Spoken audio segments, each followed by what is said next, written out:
Shalom, shalom, bien-aimés de Jésus, soyez bénis, soyez bénis. Alors, Jésus a opéré un grand nombre de guérisons avec facilité. Cependant, dans certains cas, sa démarche est un peu étrange, au point où l'on se pose des questions. C'est notamment ce que l'on peut observer avec l'aveugle de Bethsaïda que Jésus fait sortir d'abord du village avant de lui imposer 2 fois la main, dont la première fois avec de la salive. Mais pourquoi toutes ces étapes? Eh bien, méditons ensemble Marc chapitre 8, les versets 22 à 26 et découvrons les raisons profondes qui ont guidé Jésus dans sa démarche. Versets 22 à 24. Il se rendit à Bethsaïda et on emmena vers Jésus un aveugle. Il, Jésus, lui mit la salive sur les yeux, lui imposa les mains et lui demanda s'il voyait quelque chose. Il, l'aveugle, répondit: « J'aperçois les hommes comme des arbres qui marchent. » Jésus lui mit de nouveau les mains sur les yeux, et quand l'aveugle regarda fixement, il fut guéri et vit tout distinctement. La question c'est, pourquoi Jésus a dû s'y prendre à 2 fois avant de pouvoir redonner la vue définitivement à l'aveugle? Était-ce un échec ou au contraire une volonté de sa part qui cachait quelque chose de plus profond?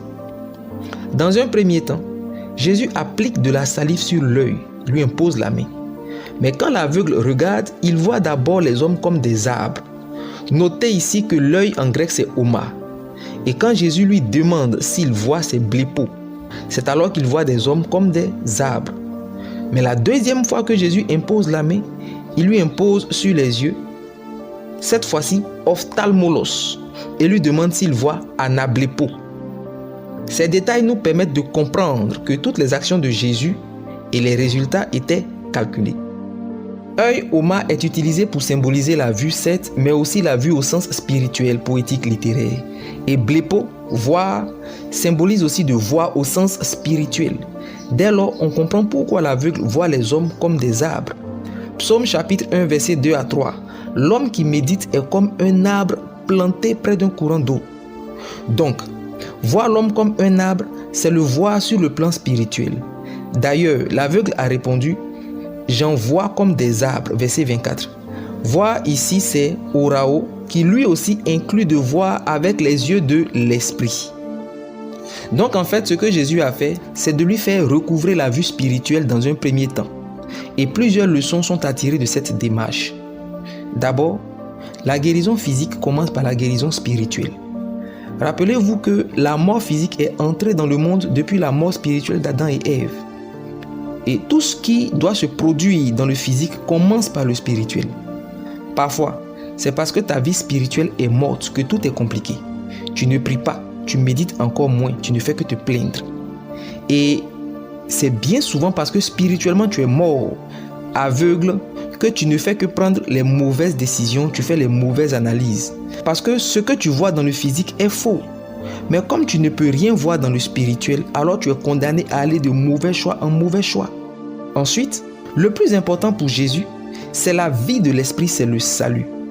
Dans Marc chapitre 2, au verset 5, Jésus pardonne d'abord les péchés avant de guérir physiquement le paralytique. Donc, dans les 2 cas, il y a une intervention spirituelle avant le miracle. Comme pour dire que la priorité de Jésus, c'est la vie de l'esprit en nous. La vie de l'esprit, c'est la garantie du ciel. Quand on sait que Jésus dit « Cherchez premièrement le royaume des cieux et sa justice. Le reste sera donné par-dessus. » Matthieu 6, 33. C'est sur le fondement de la vie spirituelle qu'il faut bâtir la vie physique parce que ce monde passe. À quoi sert une guérison pour finir en enfer? Aujourd'hui, notre vie est tellement physique que si nous manquons de certaines choses, nous nous mettons à pleurer, à déprimer, à maudire Dieu même parfois, oubliant tout ce que Jésus a fait pour nous. Aujourd'hui, on veut tout sur la terre. Ce que Dieu a promis de te donner ou de faire, il le fera, il est fidèle. Cependant, même s'il ne le faisait pas, ton salut vaut bien plus que toutes les richesses du monde pour que tu le mettes en péril. Alors je prie pour toi, au nom puissant de Jésus, que là où la stérilité ou la mort spirituelle, là où l'épuisement avait pris la place, reçoit la restauration, que tes forces soient renouvelées. Je prie que comme cet aveugle, tu recouvres la vue sur le plan spirituel. Reçois le réveil dans le nom puissant de Jésus.